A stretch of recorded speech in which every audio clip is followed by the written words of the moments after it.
आजिर छोट छोट शिशु माने काली समाज मेरुदंड कहले अत्युक्ति हेब नाही। शिशु को संस्कारी मेधावी तथा सर्वगुण संपन्न करी गढ़ी तोलिबारे तार पितामाता एवं विद्यालयर प्रचेष्टा नितांत आवश्यक।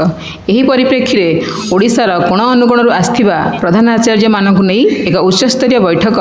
बादामबाड़ी स्थित विवेकानंद लेन सरस्वती शिशु विद्या मंदिर में अनुष्ठित होइतिला। एही कार्यक्रम में मुख्य अतिथि भावे राष्ट्रीय शिक्षामित्र संगठन संपादिका श्रीमती नंदिनी दास जोगदे उपस्थित प्रधान आचार्य मानकु शिक्षा कौशल मार्गदर्शन कराइथिले एवं संगठन प्रांत निरीक्षक श्रीयुक्त प्रदीप कुमार दास शिक्षक मानकर भूमिका विषय अवगत कराइथिले। विद्यालय कार्यकारी प्रधानाचार्य संतोष साहू अतिथि मानकर परिचय प्रदान करथिले। विद्यालय प्रधानाचार्य तथा संगठन कोषाध्यक्षा सस्मिता नंद सहपरिचालना करथिले। सर्वशेष विद्यालय आचार्य पद्मिनी दास धन्यवाद अर्पण करी सभासांग करथिले। समस्त आचार्य मानक सहयोग रे कार्यक्रमटी को सफल करा जायतिला।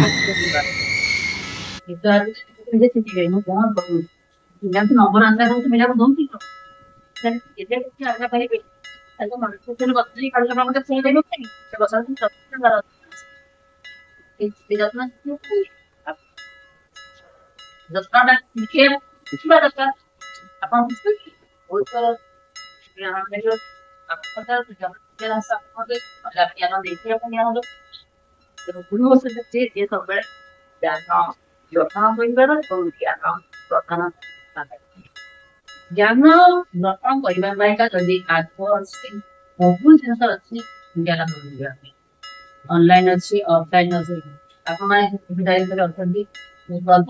सब स्तर ज्ञान तो सर्व व्यवस्था सरकार बोले 4:30 ठीक कर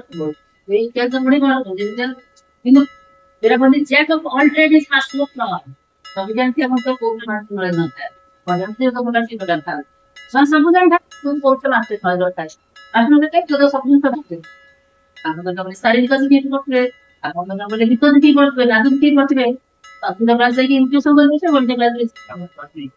ताकि क्या करते हम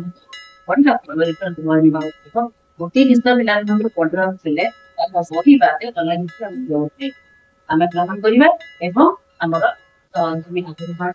तांते मोरे आचार्य प्रथम भूमिका मोटे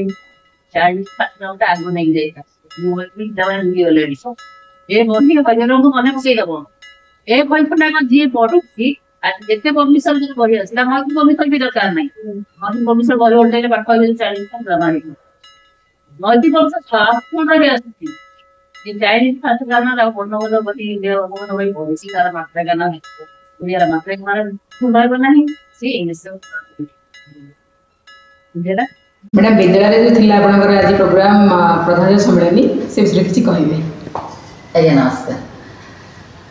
आम तो विद्यालय अनेक किसी कार्यक्रम रहे सबुर लक्ष्य थाए शिशु मानकर उन्नति आज आम विद्यालय प्रधानाचार्य मानकर सम्मेलन था जो कि आम दिग्दर्शन दूसरू केमती से शिशु मानकर उन्नति कल्पे काम करें शिक्षा क्षेत्र में हो समाज क्षेत्र में हो पिला विकास से केमती उचित पदक्षेप नहीं पारे से विषय कुछ योजना दि जाता। कार्यक्रम उद्देश्य कौन थी आपनकर? हाँ आम कार्यक्रम उद्देश्यटा रोचे सबुर रक्षा तो रही है विद्यालय शिशु मानकर उन्नति कल्पे काम करवा उद्देश्य से रही आमर ऑल ओडिशा प्रधानाचार्य मैंने एठार उपस्थित थे से शिशु उपयोगी कार्यक्रम किपरि से विद्यालय कार्यकारी करें से विषय ज्ञान प्रदान करा